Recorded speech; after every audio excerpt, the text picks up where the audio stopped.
Today on Ryde It T.V, Brom and I are pretty excited. We're getting ready to install our first set of Elkas on our F3 Spyder.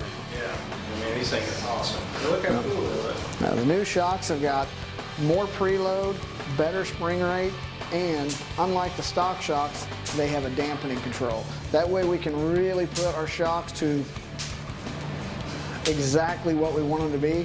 This is going to make a big improvement on the suspension. It's going to make it handle better in the corners. Yeah. It's going to make it ride better. What are you doing? Oh, sorry.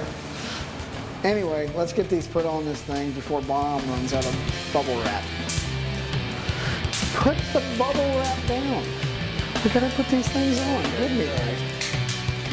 This is kind of fun, ain't it?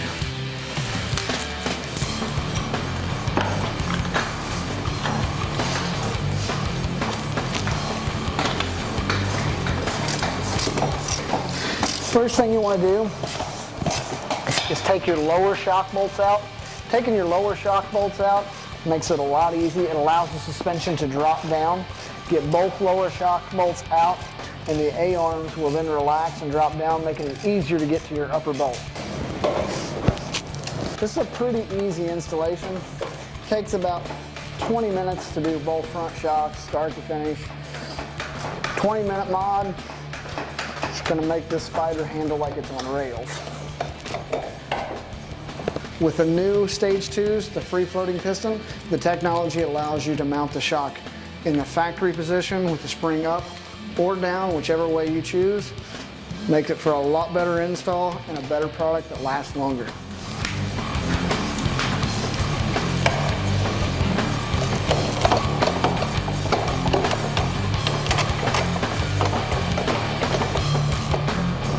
Okay, you down?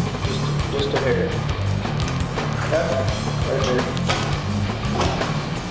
I love the styling of this shock with the gloss black spring, matching the gloss black A-arm, the red billet rings with just enough silver to tie it back into this. Not only is it a visual plus, but it is a performance plus. We got our front Elkas on, but we're not stopping there. We're doing a rear Elka, and what this is going to do is going to give us better traction, better performance. It's also going to give us a better ride. If you've been around the F3 very much, especially on a 2-up application, the stock spring is very weak. This is a lot better spring. It is also dual rated, and it has a remote reservoir, so you can turn the dampening up and down. What the dampening will do is it'll control how fast that shock is able to rebound up, so it'll give you a smoother, better ride. Enough with the bubbles. It's going to give you a smoother, better ride, and it's going to allow you to put more power to the rear wheel. Let's put this thing on. All right, see if you can get to that little side over there. There's 7 T30s that actually hold this inner fender in. We're going to go ahead and remove those. It'll allow us to get ease of access to the upper shock bolt.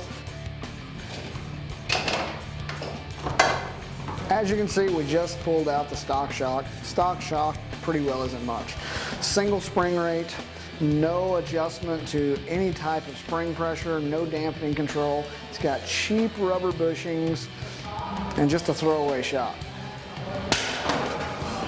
The Elka is much, much different. This is a precision, it's a quality piece. First thing that you notice is it does have a remote dampening controls. You can adjust the suspension on the fly. You can also set the preload of this. So if you need a little bit more or need a little less, you can adjust both ends of this. Rather than have just a bushing in there that's rubber, this is brass, it's got an O-ring on it. It allows precision and makes the shock do all the work, not the little rubber bushings in the end. This is going to give our bike more traction, and our passenger and driver both a smoother ride.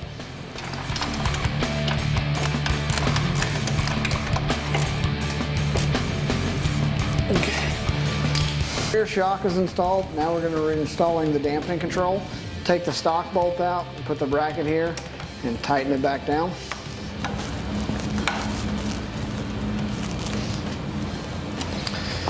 There's a total of 46 clicks in this dampening control. This allows you to do a quick adjust without having to get any tools. Right now we've got it set on 23, which is middle of the road, and we'll adjust it out from there. Just got our Elkas completely installed front and back. I'm pretty excited to try this thing out, bro. I am too. You get back to work and I'll take care of the testing, okay? Great. Hey, you're up the door there. Yeah, no problem.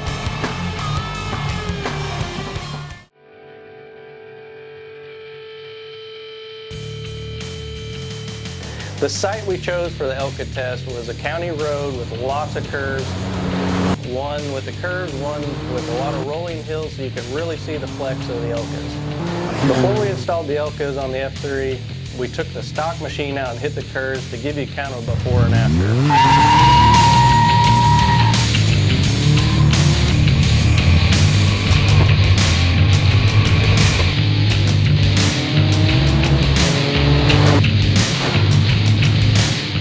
On the way out to the test site, right off the bat, I noticed a big difference in the Elkas. With the stock OEM shocks, they were real bouncy and loose feeling. The Elkas were nice and stiff, had a real sporty feel.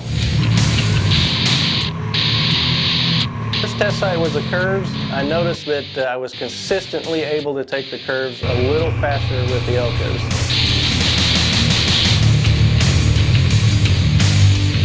Now I'm pushing the F3 to its limits on the curves with the OEM shocks. The VSS is kicking in. With the new Elkas, I'm noticing less dive and less of the VSS kicking in. The next test site was the hills. This is probably where I noticed the biggest difference in the Elkas. With the OEM shocks, cresting those hills, I almost felt like I was catching air. With the Elkas installed, I felt more in control, more secure to the road.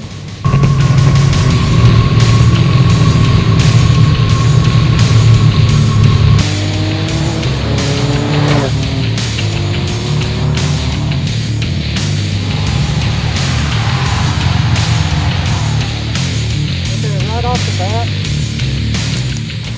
I'm noticing, like before we had the Elkas on, I was almost catching a little bit of air off these hills here. With the Elkas on, it's just sticking me to the pavement. Just a really sporty feel. Big improvement. Let's go try some more.